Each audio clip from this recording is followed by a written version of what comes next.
1993 දී ගිණුමක් ආරම්භ වෙනවා ඒගොල්ලන්ට අවශ්‍ය ආර්ථික ශක්තිය සපයන්න.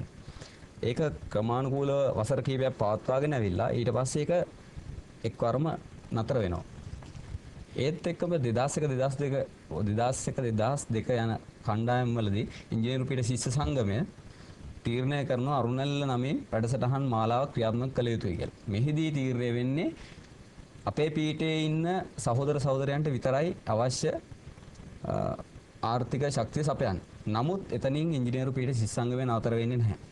2005 වසරේදී අපි ආරම්භ කරනවා අපස සාමාන්‍ය පෙළ ශිෂ්‍ය ශිෂ්‍යාවන්ට අපේ ආදරණීය නංගිල මල්ලයට සම්මන්ත්‍රණ මාලාව. මෙහිදී ඒක 2005 වසරේදී ආරම්භ කරන්න පෙරත් තිබුණා අනුරාධපුර දිස්ත්‍රික්කයෙන් අපස උසස් පෙළ සමත් වෙලා ඉංජිනේරු පීඨයට පැමිණෙන අයියලක් කළා. ඒගොල්ලන්ගේ දිස්ත්‍රික්කයට විතරක් ඒ සම්මන්ත්‍රණ මාලාව පවත්වාගෙන ආවා. නමුත් ඒක අපි වැඩි දියුණු කළා රට පුරාම දීප ව්‍යාප්ත මට්ටමට පත් කළා තමයි 2005 දී ඒ තත්ත්වයට ආවේ. ඊට පස්සේ 2006 වසරේදී ඉංජිනේරු පීඨ ශිෂ්‍ය සංගමයේ මූලිකත්වය අරගෙන පුස්තකාල වැඩසටහනක් ක්‍රියාත්මක කරනවා. ඒක මොන්රාගල සියමලාණ්ඩුව 4 කණුවේ විද්‍යාලය තමයි අපි කළේ. ඊට පස්සේ 2007 වසරේදී අරුණැල්ල සමාජ සත්කාරයේ විදිහට දිමුලාගල අධ්‍යාපන කොට්ටාසයේ ඉහළ ඇල්ලේව කනිෂ්ඨ විද්‍යාලය. ඉහළ ඇල්ලේව කනිෂ්ඨ විද්‍යාලයේ නංගිල මල්ලිලා වෙනුවෙන් අපි යටිතල පහසුකම් සංවර්ධනය කිරීමක් කරනවා.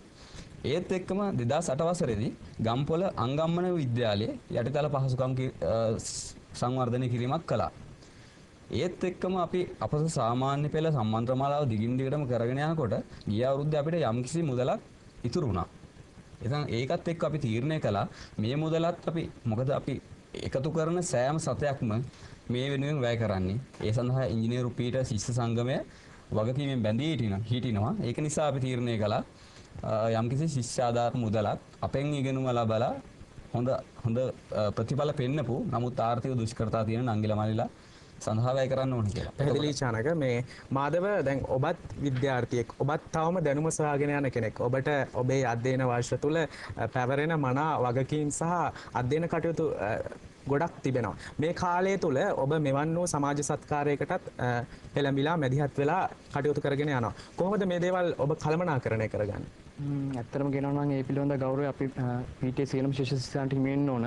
මොකද අපි තනියම කරන වැඩක් නෙමෙයි අරුණැල්ල කියන්නේ. අරුණැල්ල කියන්නේ මුළු පීඨ ශිෂ්‍ය මේ පීඨයේ ඉන්න ශිෂ්‍ය සේරම එකතු වෙලා කරන වැඩසටහනක්. එෙහිදී අපි ගොඩක් වෙලාවට අපි අරුණැල්ල සම්මන්ත්‍රණ මාලා පවත්වාගෙන යන්නේ. ඒ වගේම අරුණැල්ල සමාජ මෙහෙවර පවත්වාගෙන යන්නේ සෙනසුරාදා දින දවස්වල. සමහරවිට කියනවා නම් ගොඩාක් දුක් අපිට වගකීම් අරගෙන අපි වගකීමක් වෙනින් කැප වෙන්න ඕන. ඒ නිසා තමයි අපි අපගේ පුළුවන් තරම් අපි කැපවීමෙන් සෙනසුරාදා දවස් දෙක අපි වැය කරලා ආයෙ සිකුරාදා දවස් සමහරවිට රැය යන මල්ලිලා අංගිලා ඉන්නවා. සෙනසුරාදා උදේ ඇවිල්ලා තමයි අපි කාලේ පුළුවන් තරම් කරගෙන තමයි අපි මේ වැඩ කටයුතු වලට මුහුණ දෙන්නේ. චානක දැන් සිංහල භාෂාවෙන් විතරද මේ සම්මන්ත්‍රණ මාලාව පැවැත්වෙන්නේ? සමහර විට ද්‍රවිඩ පාසල් වල ඉන්න පුළුවන් අධ්‍යයන දුෂ්කරතා වලින් පෙළෙන ශිෂ්‍ය ශිෂ්‍යාව. ඔවුන් වෙනුවෙන් ඔබ මේ ක්‍රියාවලියක් සම්මන්ත්‍රණ මාලාව දියත් කරන්න බලාපොරොත්තු වෙන්නේ නැද්ද වෙනත් භාෂාවලින්?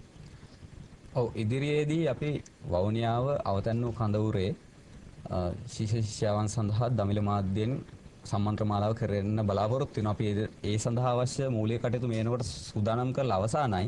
එතනදී අපි පීඨාධිපතිතුමාට දැනුම් දීලා තියෙන්නේ මේ සඳහා උපරිම දායකත්වය අපිට එතුමත් ලබා දෙනවා කියලා තියෙන්නේ.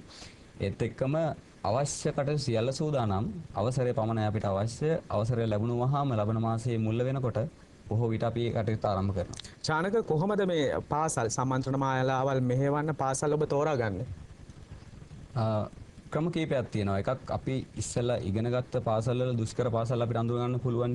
ඒවා පාවිච්චි කළා අපි ඒ සම්බන්ධතාව පාවිච්චි කළා ඒ පාසල් තෝරා ගන්නවා. අනිත් එක අපි දෙවෙනි ප්‍රධාන ආකාරයේ විදිහට අපි යන්නේ පුවත්පත් දැන්වීමක් අපි දානවා. ඒකෙන් විදුහල්පතිවරු Tamanට අවශ්‍යයි නම් අපේ පාසලට මේ සම්මන්ත්‍රණ මාලාව ලබා